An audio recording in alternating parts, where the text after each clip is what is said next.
광양고등학교 1학년 통합과학 원격 수업을 시작하도록 하겠습니다. 이번 수업은 8의 3단원 지구환경의 변화 단원에 대해서 수업을 할 건데요. 이번 단원의 학습 목표는 다음과 같습니다.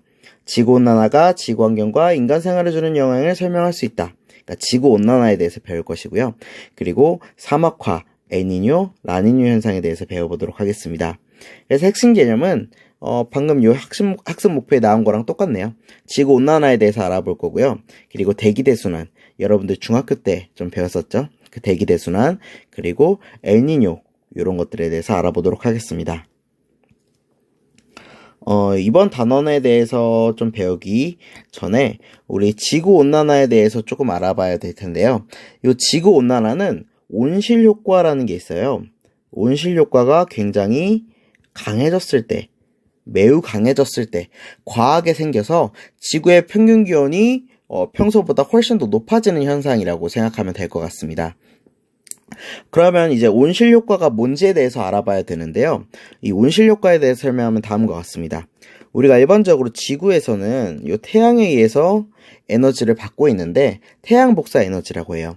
그렇게 태양에서 에너지를 받는데 보통 이제 자외선의 형태로 받다가 이렇게 지구에서 에너지를 받아서 다시 지구 복사 에너지라는 형태로 다시 돌려주려고 해요. 에너지의 순환 과정에서.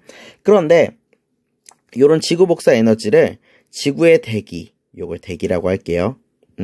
뭐 기체들 있잖아요. 그런 기체들이 어느 정도 흡수를 했다가 다시 방출하면서 지구를 다시 데피는, 온도를 높게 해주는 현상이 일어나는데 이런 걸 바로 우리가 온실효과라고 합니다. 온실효과 자체는 굉장히 좋은 거예요. 온실효과가 없으면 지구의 평균 기온이 훨씬 떨어져서 아무래도 생물체들이 살 수 없는 온도가 됐을 테니까요. 온실효과는 정말 필요한 효과인데 다만 이 온실효과, 그러니까 여기 대기들이 온실효과를 일으키는 대기들이 굉장히 좀 비정상적으로 많아졌을 때, 그래서 온실효과가 굉장히 커져서 지구를 과하게 데폈을 때, 그랬을 때 일어나는 현상이 바로 지구온난화입니다. 그래서 우리 교과서에 지구온난화를 이렇게 설명하고 있는데요. 온실 기체가 증가하면서 지구의 평균 기온이 상승하는 현상, 그런 것들 바로 우리가 지구온난화라고 합니다. 그러면 요 대기, 그러니까 온실효과를 유발시키는 온실 기체들에 대해서 좀 알아볼 필요가 있는데요. 온실 기체로 대표적인 거는 이렇게 수증기, 이산화탄소, 메테인, 오존, 그리고 하나만 더 써볼게요. CFC라는 물질들이 있습니다. 뭐 프레온 기체라고도 하는데요. 이런 것들이 주로 온실 효과를 일으키는 온실 기체라고 할 수 있겠습니다. 이 중에서도 아무래도 양이 제일 많은 이산화탄소가 온실 기체의 대표라고 할 수 있겠습니다. 이렇게 온실 기체 중에 이산화탄소 양이 굉장히 많은 이유는 아무래도 우리 인간들이 석탄이나 석유와 같은 화석연료를 사용하면서 발생시키는 대기 중으로 방출하는 이산화탄소 때문에 이산화탄소가 온실기체 양 중에 제일 많은 파트를 차지하고 있다고 생각하면 될 것 같습니다. 그래서 온실기체 하면 이산화탄소가 제일 많다, 이산화탄소가 주범이다 라고 생각을 하면 될 것 같아요. 그래서 이렇게 이산화탄소 양이 증가하는 이유는 아까 말했지만 화석연료의 사용으로 CO2가 많이 증가하기 때문에 그렇기도 하고, 그리고 산림을 벌채하거나 아니면은 가축 사육하면서 이산화탄소가 많이 나올 수 있죠. 아무래도 나무가 없어지면 이산화탄소 양이 아무래도 좀 광합성이 줄어들 테니까 CO2를 다시 흡수하는 양이 적어질 테고, 가축 사육하면서 가축이 많아지면 여러 가지 가축들이 분뇨 이런 것들이 CO2를 내보낼 수 있는 여러 가지 역할을 할 수도 있겠죠. 어쨌든 그래서 지구온난화에 가장 영향을 많이 주는 온실 기체는 바로 CO2다 라고 생각을 하면 될 것 같고요. 그래서 이렇게 지구온난화로 인해서 우리 지구의 온도가 굉장히 높아졌을 때 그러면 어떤 일이 일어나는지에 대해서 한번 살펴볼게요. 우리 다음 장 넘어가 볼게요. 지구온난화로 인해서 기온이 높아지면 그러면 먼저 첫 번째로 기온이 높아지면 극지방과 고산지대의 빙하가 녹고, 그리고 해수의 열팽창이 일어나 해수면이 상승합니다. 네, 지구온난화로 인해서 기온이 높아져서 빙하가 녹고 그리고 해수면이 상승한다. 그런 효과가 있고요. 그리고 두 번째로는 기후변화로 수온이 상승해서 그래서 강수량과 징발량이 변하고 그래서 기상이변이 발생한다. 요런 게 또 다른 효과가 될 수 있겠네요. 네. 그래서 정리하면 지구온난화로 인해서 기온이 높아진다고 했어요. 기온이 높아져서 빙하가 녹고 그래서 열팽창이 일어나 해수면이 상승한다. 라는 것도 있고요. 그리고 수온이 상승하면 아무래도 수온이 증가하면 증발도 많이 되고 그런 걸로 인해서 다시 강수량도 엄청 늘어날 테니까 이런 기상 이변들이 발생할 수 있는 게 되겠죠. 그래서 지구온난화는 기온도 상승시키고 수온도 상승시키고 그로 인해서 여러 가지 변화들이 야기한다 라고 생각을 하면 될 것 같습니다. 그래서 이런 것들로 인해서 아무래도 인간 생활에 큰 영향을 주기 때문에 이런 지구 온난화를 좀 효과를 줄이기 위해서 온실 기체를 줄이는 여러 가지 조약들이 있어요. 그래서 그런 조약들, 노력들에 대해서 좀 이후에 알아보도록 하겠습니다. 여기에서 추가적으로 언급할 내용이 하나 있는데 기온이 높아지면 아까 해수면이 상승한다라고 했잖아요. 그런데 이 해수면이 상승한 이유로 뭐 빙하가 녹고 그리고 열팽창이 일어난다라고 얘기를 했는데요. 일단 빙하가 녹는데 그 중에서도 극지방과 고산지대의 빙하가 녹는다라고 했어요. 사실 빙하는 이렇게 뭐 바다가 있고 육지가 있고 육지, 바다. 특히 뭐 극지방과 고산지대에도 빙하가 있지만 바다에도 이렇게 빙하가 있죠. 그랬을 때 녹았을 때 해수면에 영향을 주는 건 이 바다의 빙하는 사실 녹아도 그렇게 막 큰 영향을 주지 않아요. 어차피 요 고체였던 빙하가 녹았을 때 액체가 되면 오히려 뭐 부피가 사실 줄어드는 현상이 일어나기도 하고 그래서 바다에 있는 빙하는 별로 큰 영향을 주지 않는데 육지에 있는 빙하들, 극지방과 고산지대에 있는 빙하들은 녹으면 아무래도 직접적으로 해수면에 영향을 줄 수 있기 때문에 이런 것들이 극지방과 고산지대 빙하가 특히 해수면에 영향을 준다라고 생각을 하면 될 것 같고요. 그리고 이것보다 훨씬 더 해수면에 큰 영향을 주는 건 아무래도 해수의 열팽창이라고 할 수 있겠습니다. 액체잖아요. 아무래도 해수도. 그래서 얘네들도 기체가 열을 받으면 부피가 커진다라고 알고 있는데 액체도 열을 받으면 어느 정도 부피가 커져요. 근데 워낙 그 액체, 해수의 양이 워낙 많기 때문에 온도가 조금만 높아져도 열팽창이 아주 커진다라고 생각을 하면 되겠죠. 워낙 많기 때문에 양이. 그래서 이런 것들로 인해서 부피가 커지니까 해수면이 상승한다라고 생각을 하면 될 것 같습니다. 어쨌든 이렇게 지구온난화로 인해서 기온도 상승하고 그리고 수온 상승해서 뭐 강수량 이런 것들 증가하고 이런 것들로 인해서 여러 가지 지구의 환경이 바뀐다. 그리고 인간 생활도 바뀐다. 라고 기억을 해두면 될 것 같습니다. 그래서 스스로 확인하게 한번 확인을 해볼게요. 대기 중에 온실기체가 증가하여 지구의 평균 기온이 상승하는 현상. 요거 우리가 오늘 가장 핵심적으로 배운 지구온난화 현상이겠죠. 그리고 해수면을 상승시키는 원인. 첫 번째로 아까 얘기를 했었죠. 빙하가 녹았기 때문에 어느 지역의 빙하? 여기 보면 빙하긴 빙하인데 극지방과 고산지대의 빙하. 극지방과 고산지대 빙하. 그리고 두 번째로는 해수의 열팽창. 요 두 가지 이유 때문에 해수면이 상승한다 라고 생각을 해주면 될 것 같고요. 지금 우리 2번에 대해서 했어요.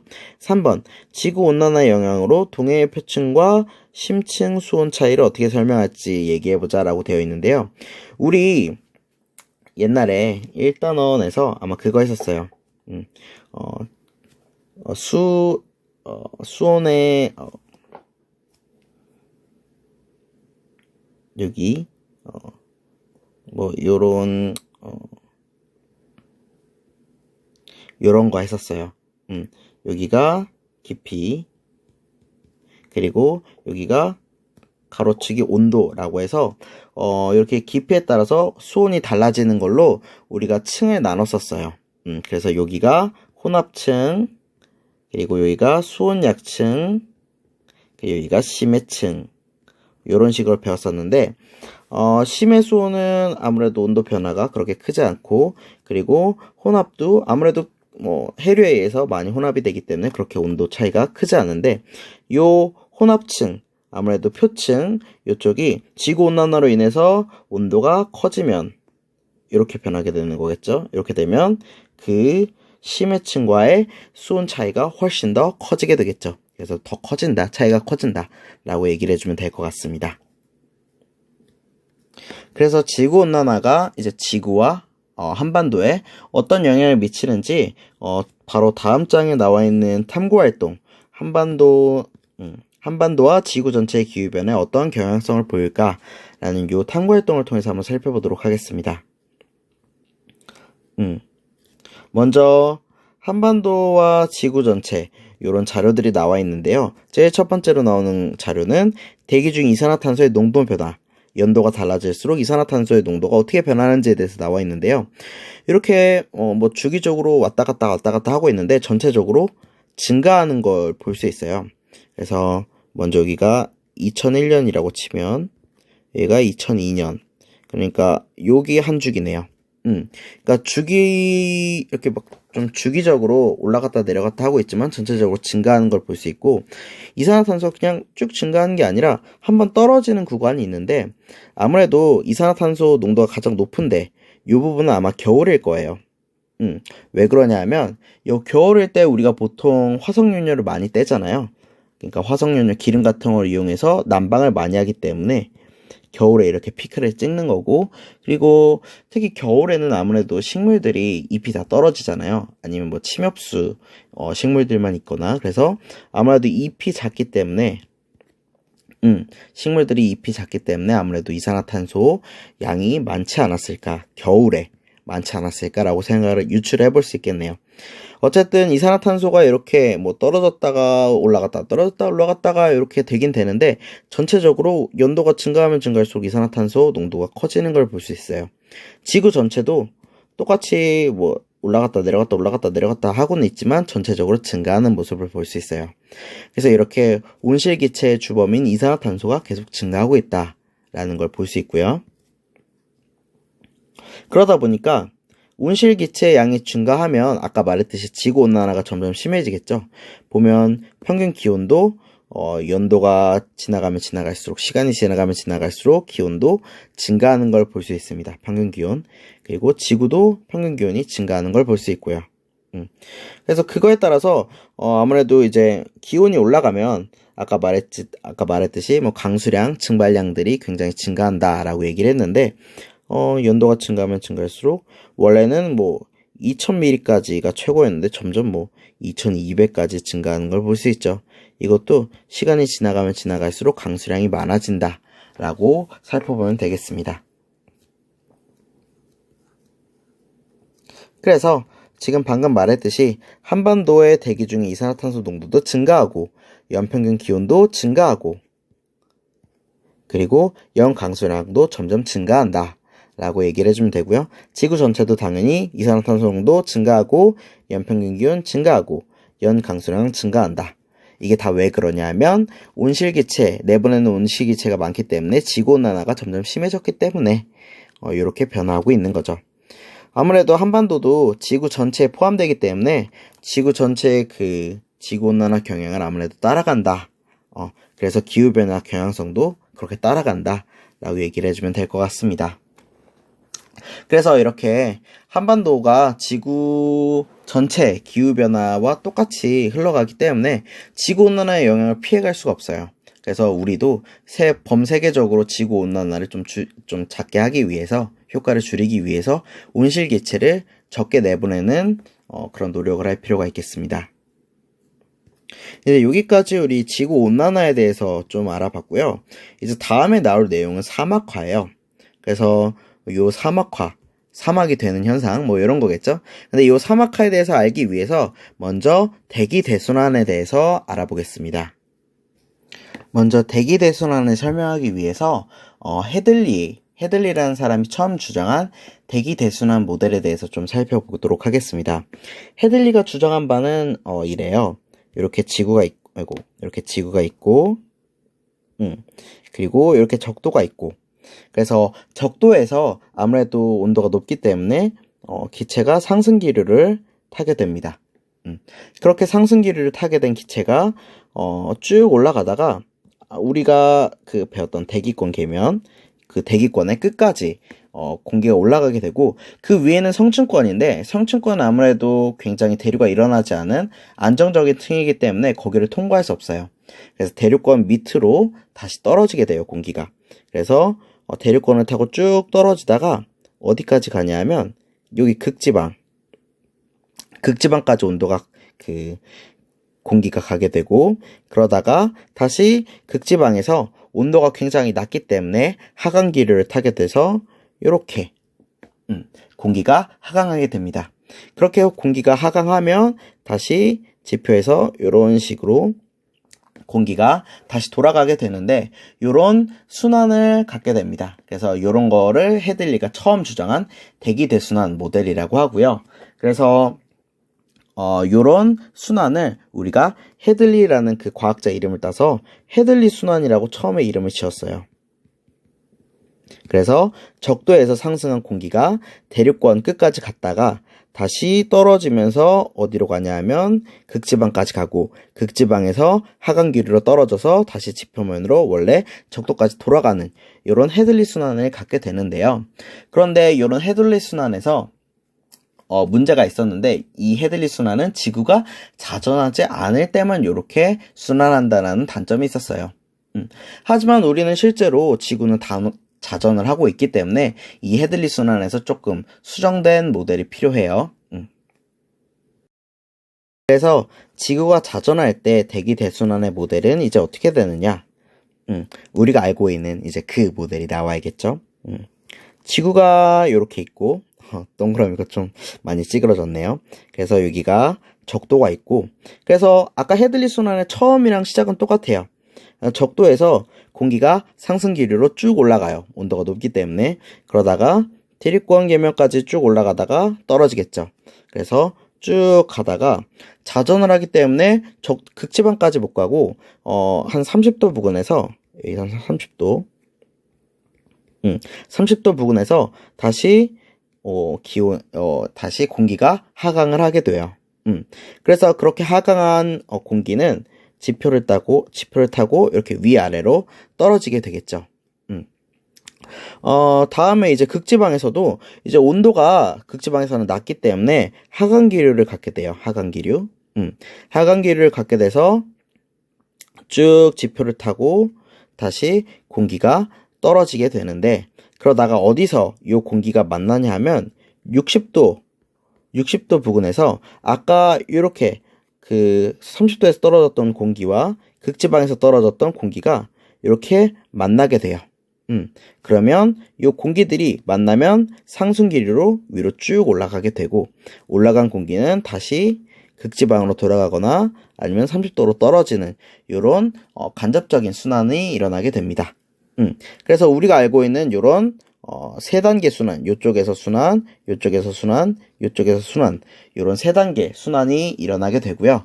각각의 순환의 이름을 여기를 아까 얘기했던 헤들리 순환이라고 하고, 그리고 가장 위의 순환을 아무래도 극지방에서 일어나는 순환이다라고 해서 극순환이라고 부릅니다. 그리고 그 극순환과 헤들리 순환에 의해서 간접적으로 일어나는 순환, 요 순환을 페렐 순환. 이렇게 자전으로 인해 수정된 모델을 주장한 사람이 페렐이라는 과학자였고요. 그 이름을 따서 페렐 순환이라고 얘기를 하게 되었습니다.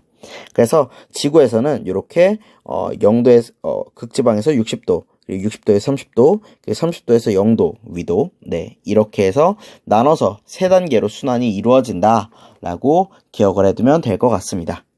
세 개의 순환 세포를 가진다라고 교과서에는 나와 있네요. 그래서 방금 말한 것처럼 대기 대순환은 아까 적도에서는 뭐 온도가 높고 극지방에서는 온도가 낮고 어떻게 보면 위도에 따른 에너지의 불균형이 일어나기 때문에 이렇게 공기에 상승기류, 하강기류가 있다라고 했고요. 그리고 거기에 이제 지구의 자전까지 더해지면서 헤들리 순환, 페렐 순환, 극순환 세 가지 순환 세포로 나뉜다라고 기억을 해두면 될 것 같습니다. 네, 그래서 여기 대기대순환을 조금만 더 자세히 살펴볼게요. 아까 말했던 것처럼 이렇게 지구가 있고 그 지구 적도에서 이렇게 나뉘고 그렇게 30도, 60도 이렇게 3분할을 하고 뭐 남반구도 3분할을 할 수 있겠죠. 근데 여기에서 적도 지방에는 태양 에너지가 높아져서 온도가 더 많이 올라가게 되고 그로 인해서 상승기류 현상이 일어나게 된다라고 얘기를 했었어요. 상승기류. 그러다가 대립권 계면까지 갔다가 얘가 떨어지는데 어디까지 떨어지냐면 여기 30도, 0도, 30도, 60도, 여기가 90도겠죠? 30도 지방까지 갔다가 다시 여기에서 하강기류가 되어서 떨어지게 됩니다. 그렇게 하강기류가 돼서 공기가 이렇게 나뉘어지게 되고 그리고 극지방에서는 아무래도 기온이 낮기 때문에 하강기류를 갖게 돼서 그 하강기류가 쭉 떨어지게 되는데 그때 그 공기가 이렇게 만나게 돼서 상승기류가 일어나게 되고 그 상승기류한 공기들이 다시 대륙권 계면까지 올라간 다음에 다시 이렇게 나뉘어져서 순환이 일어난다라고 얘기를 했었어요. 그래서 얘의 이름을 우리가 요쪽 그 0도에서 30도 부근의 순환을 우리가 헤들리 순환이라고 했었고 그리고 60도에서 90도 그쪽에서 극지방에서 일어나는 순환을 극순환이라고 했었고 그리고 극순환과 헤들리 순환에 의해서 이렇게 중간에서 간접적으로 일어나는 순환을 우리가 페렐 순환이라고 얘기를 했어요. 이런 상태에서 특히 이렇게 그 하강기류가 발생하는 부분, 요 30도 부근 하강기류가 발생하려면 우리 고기압이어야 되잖아요. 그쵸? 그래서 요 고기압이 일어나는 하강기류가 일어나서 고기압이 일어나는 부분을 우리가 아열대 고압대라고 해요. 아열대 고압대. 고기압대. 그걸 줄여서 고압대라고 하고요. 이 부분이 이제 아열대 지방이기 때문에 아열대 고압대라고 부르기로 했고요. 그리고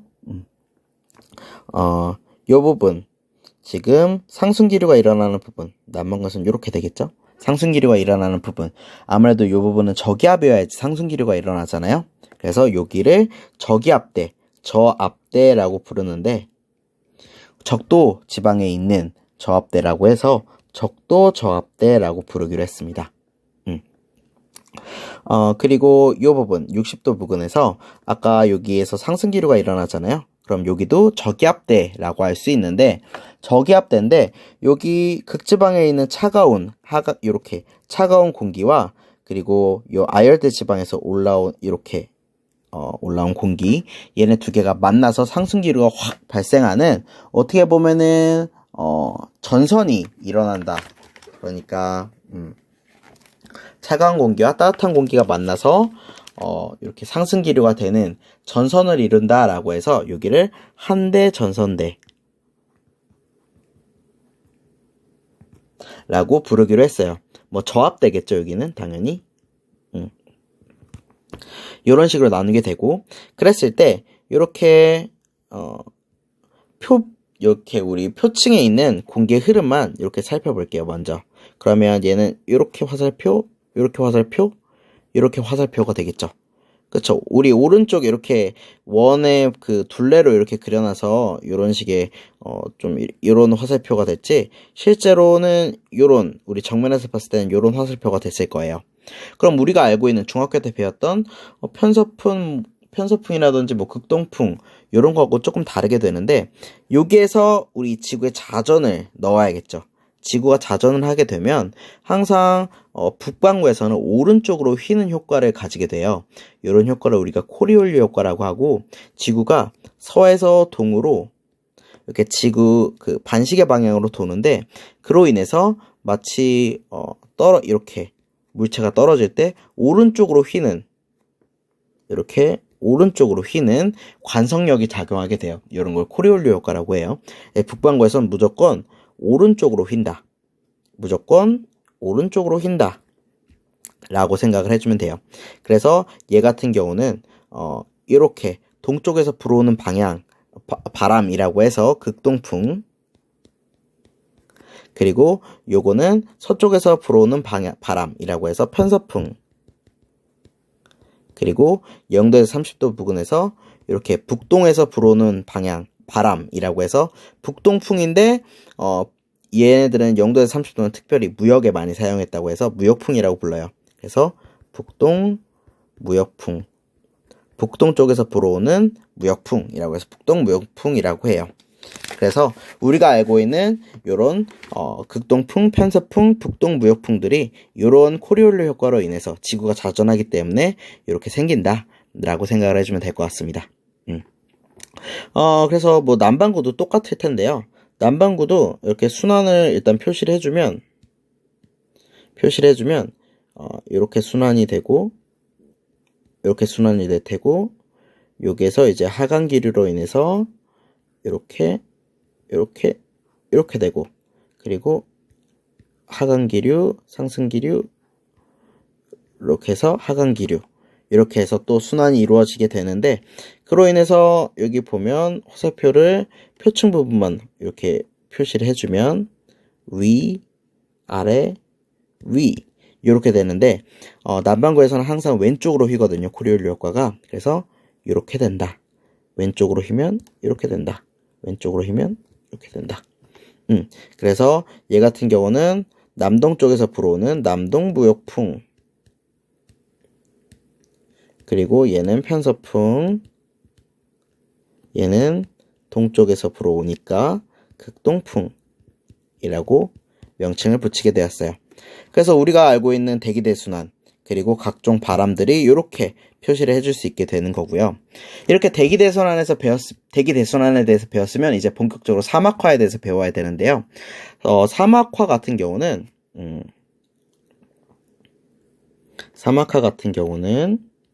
우리 교과서에 보면 위도 30도 지역에는 고압대가 형성되어 대체로 날씨가 맑고 기후가 건조하여 사막이 많이 분포한다 라고 되었어요. 지금 보면 우리 요 30도 부근, 여기 30도 부근에는 아열대 고압대잖아요. 고압대 하강 기류가 발생하는 부분이라서 아무래도 막 이제 비구름 같은 게 발생하려면 저기압이 돼서 쭉 공기가 올라가야 되는데, 공기가 이렇게 하강 기류가 발생하기 때문에 뭐 비구름이 형성될 일이 없는 거예요. 그래서 아무래도 날씨가 맑고 고기압이라서 날씨가 맑고, 그리고 비도 안 내리니까 아무래도 사막이 많이 분포하기 쉬운 거게 되겠죠. 그런데 이렇게 그냥 자연적으로 이렇게 자연적으로 사막이 발생하는 건 뭐 그렇다 쳐도 최근에 사막 주변의 생태계가 파괴되면서 사막이 점차 확장되는 사막화가 일어난다라고 해요. 그래서 대기 대순환으로 이렇게 자연적인 원인도 있지만, 방금 말했던 생태계가 파괴되면서 이런 인위적인 원인들로 인해서 그래서 지나치게 사막이 계속 확장되고 있는데, 그 중에 가장 큰 원인으로는 가축의 방목, 그러니까 아무래도 가축들이 풀을 많이 뜯어먹어서 경작지 면적의 확대, 막 불 질러가지고 경작지의 면적을 크게 만들거나, 아니면은 나무를 벌채한다던가 이런 것들로 인해서 사막이 인위적으로 커지게 되면서 점점 사막화가 심해지고 있다라고 해요. 그래서 지금 보면 아까도 말했지만 그 위도 30도에서 우리 아열대 고압대가 있다라고 했잖아요. 아열대 고기압대. 그래서 보면 30도 부근에 이렇게 사막들이 많이 분포해 있는 걸 볼 수 있죠. 이렇게 30도 부근에 사막. 그쵸? 그래서 기본적으로 자연적으로 사막이 생기는 건 당연한데, 막 엄청나게 심해지는 사막, 광범위하게 사막화가 진행되는 걸 억제하려면 뭐 나무를 많이 심어서 숲의 면적을 늘린다거나 아니면 나무를 최대한 벌채하는 걸 좀 줄인다거나 가축의 방목을 줄이는 등의 노력이 좀 필요할 것 같습니다. 다음으로는 엘니뇨와 라니냐에 대해서 알아보도록 하겠습니다. 아까 대기대순환 잠깐 복습을 해볼게요. 대기대순환 이렇게 지구, 0도, 적도, 30도, 60도, 극지방 이렇게 했을 때 0도에서 30도에서 순환이 일어나는 걸 헤들리 순환이라고 얘기를 했었고요. 그리고 극지방에서 일어나는 순환, 극순환이라고 얘기를 했었고요. 그리고 얘네들에 의해서 간접적으로 순환이 이루어지는 페렐 순환. 이런 순환의 세 가지 종류가 있다라고 얘기를 했어요. 네. 그래서 이런 순환과 그리고 지구가 자전하는 걸로 인해서 이렇게 편서풍, 극동풍, 무역풍, 북동무역풍 이런 것들이 생기게 되는데 이런 바람들로 인해서 해수에 지속적인 흐름이 생기게 돼요. 해수면 위에 바람이 한 방향으로 계속 불면 바람이 해수를 일정한 방향으로 흐르게 해서 해류를 형성하는데 이런 걸 우리가 표층해류라고 합니다. 표층해류는 결국에는 대기대순환에 의해서 발생하는 거라고 할 수 있겠어요. 그래서 여기 좀 살펴보면 요 북적도 해류 그리고 남적도 해류 여기 보면 요런 그 무역풍에 의해서 무역풍이 이쪽으로 불어가고 있잖아요. 그래서 북적도 해류도 이렇게 흘러가고 있는 걸 볼 수 있습니다. 이렇게 동쪽에서 서쪽으로 막 이렇게 불고 있죠. 그리고 여기 보면 또 편서풍의 영향으로 북태평양 해류 편서풍은 이렇게 불고 있잖아요. 북태평양 해류도 그 바람에 의해서 편서풍에 의해서 이런 방향으로 흘러가고 있고 그리고 뭐 북대성 해류도 이렇게 흘러가고 있죠. 편서풍의 영향으로. 그리고 남극 순환 해류는 여기 있죠. 그쵸? 요런 편서풍에 의해서 이렇게 흘러가고 있어요. 지금 보면 다 이런 대기대순환의 대표적인 바람들로 인해서 해류가 생기는 걸 볼 수 있습니다. 이렇게 표층해류에 대해서 알아봤는데요. 그렇다면 엘니뇨와 라니냐는 뭐냐라고 이제 본격적으로 알아봐야겠죠. 이제 엘니뇨와 라니냐에 대해서 본격적으로 알아볼 텐데요. 그 엘니뇨와 라니냐에 대해서 알기 위해서는 이 무역풍을 좀 주의 깊게 볼 필요가 있습니다. 저위도에서는 무역풍의 영향으로 북적도 해류와 남적도 해류가 형성된다라고 되어 있어요. 요 태평양에서 여기가 동태평양이고 여기가 서태평양 여기에서 그 무역풍, 북동무역풍과 남동무역풍으로 인해서 북적도 해류, 남적도 해류가 발생하게 되고 그래서 동태평양에서 서태평양으로 이렇게 해류가 흐르게 돼요. 이 흐르는 해류로 인해서 태평양에 흐르는 해류로 인해서 라니냐와 엘니뇨와 라니냐를 설명하게 됩니다. 다음 페이지로 넘어가서 좀 자세히 살펴볼게요. 일단 평상시의 태평양을 살펴볼게요. 여기가 서태평양, 여기가 동태평양이에요. 일반적으로 요 무역풍으로 인해서 해류가 남적도 해류, 뭐 북적도 해류, 남적도 해류 이런 게 의해서 동에서 서로 해류가 흐르게 되는데 이렇게 해류가 계속 흐르게 되면 이쪽에 해수가 많겠죠? 물이 많겠죠? 그리고 이쪽에는 해수가 작아지게 될 거예요. 따뜻한 해수가 이쪽으로 서쪽으로 계속 가게 되면 온도도 커지겠죠. 그리고 동태평양은 해수를 자꾸 보내니까 부족하게 되겠죠. 그 부족한 해수를 채우기 위해서 깊은 바다에서 용승이라는 현상을 통해서 깊은 바다에서 물을 충당하는데요. 깊은 바다는 수온이 낮기 때문에 요 온도가 낮아지게 돼요. 그쵸? 이런 식으로 해서 이제 발생한 태평양의 온도, 해수들이 이렇게 변화가 되는데 온도가 커지면 저기압이 발생하죠. 저기압이 되니까 우리 기상현상이 일어난다고 했어요. 그래서 비가 많이 내려요. 그래서 인도네시아에서는 비가 많이 내리는 거라고 생각을 할 수 있고요. 그리고 요 동태평양에서는 이렇게 온도가 낮아진다라고 했잖아요. 용승으로 인해서 찬 해수가 공급되면서 온도가 낮으면 우리 고기압이 되고 그 고기압으로 인해서 비가 아주 적게 내리는 건조한 지역이 될 거예요. 그게 남아메리카 뭐 페루쯤 된다라고 하네요. 그래서 이렇게 동태평양 지역과 서태평양의 지역의 이런 온도와 뭐 기상현상들이 평상시에 어떻게 되는지에 대해서 살펴봤어요. 그렇다면 이제 우리가 알고 싶어하는 엘니뇨가 발생했을 때는 어떻게 되느냐, 그거에 대해서 살펴봐야 되는데요. 엘니뇨가 발생한다는 의미는 무역풍이 약해졌다라는 의미예요. 엘니뇨는 무역풍이 약해졌기 때문에 발생하는 현상인데요. 왜 무역풍이 약해졌는지는 아직 밝혀진 바는 없어요. 어쨌든 무역풍이 약해져서 엘니뇨가 발생하면 어떻게 되느냐, 요게 이제 약해지는 거예요. 무역풍이 약해진다. 그러면 물을 동쪽에서 서쪽으로 보내는 게 적어지겠죠. 그쵸? 오히려 서쪽에 물이 많았으니까 그 많았던 게 쭈르륵 흘러서 다시 동쪽으로 물을 역으로 흘려보내게 될 거예요. 그러면 이제 따뜻했던 물이 동쪽으로 흘러오는 거잖아요. 그러면 동쪽의 온도는 어떻게 되겠어요? 이쪽의 온도는 높아지게 되겠죠.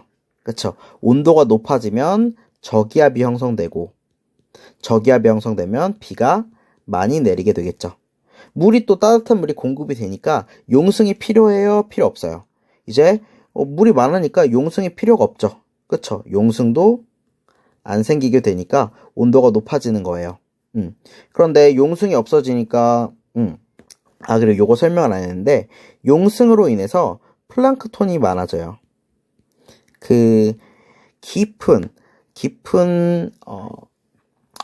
바닷속에 살고 있던 플랑크톤이 용승으로 인해서 확 올라오니까 싱싱한 플랑크톤, 여러 가지 다양한 플랑크톤이 많아지고, 그로 인해서 여러 가지 물고기들이 많이 잡혀요. 어장이 커진다. 그래서 남아메리카 요 부분 페루에서는 물고기가 굉장히 다양하게 잡히나 봐요. 어쨌든 다시 넘어와서 이제 엘니뇨가 발생하면 용승도 필요 없다고 했죠. 물이 많이 서쪽에서 동쪽으로 물이 다시 흘러오니까 물을 공급할 필요가 없어요. 그럼 용승이 발생 안 하고, 그래서 플랑크톤도 적어질 거예요. 그래서 이렇게 엘니뇨가 발생하면 기상현상이 생기고 온도가 높아졌기 때문에, 그리고 용승이 발생 안 하니까 플랑크톤도 없겠죠? 그래서 어장이 망가지게 돼요. 근데 이 비가 건조한 지역에서 비가 내리면 어떻게 되겠어요? 홍수가 나겠죠? 그래서 엘니뇨가 일어나면 동쪽 부분에서 이렇게 막 홍수가 나게 돼요. 반대로 서쪽에서는 이제 따뜻한 물을 막 동쪽으로 보낸다고 했잖아요. 그래서 보통 이제 온도가 비슷하거나 아니면 온도가 오히려 떨어지는 현상이 발생하게 되고, 온도가 떨어지면 우리 고기압이 발생되고, 그러면 기상현상이 잘 일어나지 않는다라고 했어요. 원래 비가 많이 내려야 되는 지역인데 고기압으로 인해서 비가 안 내리게 되면 어떻게 될까요? 가뭄이 일어나겠죠. 그래서 서쪽에서는 가뭄, 동쪽에서는 홍수가 발생하고, 그리고 용승이 안 생기니까 플랑크톤이 없어서 어장도 망가진다. 그게 바로 엘니뇨 현상입니다. 엘니뇨 현상이 왜 일어나냐면 아까도 말했지만 무역풍이 약해져서 라고 기억을 해두면 되겠습니다. 이제 반대로 라니냐는 어떤 현상이냐면요, 엘니뇨는 무역풍이 약해졌다라고 했잖아요. 라니냐는 오히려 무역풍이 엄청 강해진 거예요. 그래서 오히려 동쪽에 있는 물을 서쪽으로 훨씬 더 많이 보내는 거죠. 그러면 평상시에 비해서 이게 더 강해졌다라고 보면 돼요. 해수가 더 많이 보내니까 온도도 더 많이 올라가고, 그래서 저기압이 더 크게 되니까 비가 엄청 많이 내리는 거예요. 원래 비가 많이 내리는 지역인데 더 내려서 홍수가 생기는 거고, 서쪽에서. 그리고 동쪽에서는 물을 훨씬 더 많이 보내는 거예요. 그럼 용승도 많이 발생하겠죠. 그러면 온도가 훨씬 낮아지게 되고, 훨씬 낮아지면 고기압이 더 세지니까 비가 진짜로 이제 안 내리는 거예요. 그래서 원래도 건조한 지역이었는데 비가 진짜 안 내리니까 이제 완전히 가뭄이 되는 거겠죠. 그래서 홍수와 가뭄이 일어난 지역이 엘니냐와 라니냐 발생 시에는 완전히 반대가 되는 거예요. 그래서 이렇게 엘니냐와 라니냐에 대해서 얘기를 나눠보았습니다. 그래서 엘니뇨와 라니냐에 대해서 좀 더 자세하게 설명한 영상을 선생님이 요 주소로 첨부를 해둘게요. 요거 주소를 한번 보고 그 EBS 온라인 클래스 우리 글에다가 링크를 따로 걸어둘 테니까 한번 유튜브 들어가서 요 링크 들어가서 한번 감상을 해줬으면 좋겠어요. 그렇게 엘니냐와 라니냐에 대해서 알아보았습니다. 네. 그래서 여기 보면 무역풍이 강해지면 라니냐가 발생한다 라고 얘기를 했어요. 그래서 엘니뇨와 라니냐의 발생 원리에 대해서 좀 자세하게 살펴봤습니다.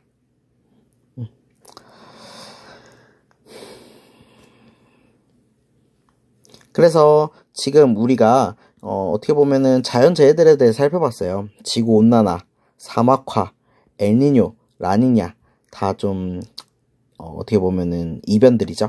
기상 이변들이죠. 그래서 요런 것들, 요런 문제들을 사실 개인 혼자서 해결할 수 있는 방법은 거의 뭐 의미가 없고 개인이나 국가들, 범국가들이 다 같이 노력을 해서 이런 걸 해결해 나가야 되겠죠. 그래서 그런 노력들이 이런 여러 가지 선언, 조약들로 인해서 뭐 지켜지고 있어요. 그래서 처음에 1972년도에 뭐 인간 환경 선언부터 시작해서 1988년도에는 IPCC, 1992년에는 UNFCCC, 그리고 1994년에는 UNCCD, 뭐 이런 것들이 일어났고요. 그리고 특히 1997년과 2015년도 교토의정서와 파리협정은 우리 지구온난화를 유발하는 온실기체들을 줄이자. 뭐 요런 내용의 이제 조약들이거든요. 그래서 요런 것들은 온실기체와 관련된 조약들이다. 라는 거. 좀 더 이제 알고 싶은 친구들은 인터넷에 한번 검색을 해보세요. 요런 조약들이 어떤 내용을 가지고 있는지. 그래서 살펴보고 이런 것들이 이제 세계적으로 막 열심히 노력하고 있는 부분이구나 라는 걸 생각해 볼 수 있는 시간을 가져보면 좋을 것 같습니다. 그래서 스스로 확인하기 한번 살펴볼게요. 사막화를 일으키는 인위적인 요인들은 어떤 것이 있을까? 라고 했는데 우리 요거 배웠었어요. 막 여러 가지 사막화, 인위적인 요인. 여기 보면 지나친 가축의 방목, 경작지 면적의 확대, 그리고 무분별한 산림벌채 이런 것들이 사막화를 인위적으로 좀 강하게 만드는 요인들이라고 했었고요. 그리고 엘니뇨가 발생하면 무역풍이 약해지면 동태평양 적도 해역의 표층 수온은 평상시와 어떻게 다른지 온도가 우리 높아진다 라고 얘기를 했었죠. 그쵸? 왜 그러냐면 무역풍이 약해지니까 동쪽에서 서쪽으로 이렇게 해류를 보내야 되는데 오히려 서쪽에서 동쪽으로 따뜻한 해류가 밀려 들어온다라고 했어요. 그래서 온도가 올라간다라고 했었고 그리고 라니냐가 발생한 시기에 무역풍이 굉장히 더 강해졌겠죠. 그랬을 때 동태평양 적도 해역의 동쪽에 해수면의 기압과 평상시의 해수면의 기압은 어떤 차이가 발생하냐라고 물어봤는데요. 무역풍이 굉장히 강해졌으니까 더 온도가 낮아졌겠죠. 동태평양은 온도가 낮아졌겠죠. 그쵸? 그래서 여기 보면 온도가 낮아지니까 고기압이 되고 그쵸? 하강기류로 인해서 고기압이 되고 그러면 평상시의 기압보다 훨씬 더 기압이 커졌겠죠. 이렇게 생각을 해볼 수 있겠습니다. 그래서 이번 단원에서는 지구온난화, 사막화, 엘니뇨, 라니냐 그것들이 왜 발생하고 그리고 그것들의 뭐 형성 원리들에 대해서 살펴봤습니다. 그래서 이번 단어는 이렇게 마무리를 지으면 될 것 같습니다. 그래서 우리가 지구온난화, 온실기체, 그리고 대기대순환, 그걸로 인한 사막화, 그리고 엘니냐 라니냐가 어떻게 생기는지 그 원리들에 대해서 잘 설명할 수 있으면 이번 단어는 잘 공부한 거라고 할 수 있겠습니다. 네, 수업 듣느라 수고 많았습니다. 이것으로 수업을 마치겠습니다. 감사합니다.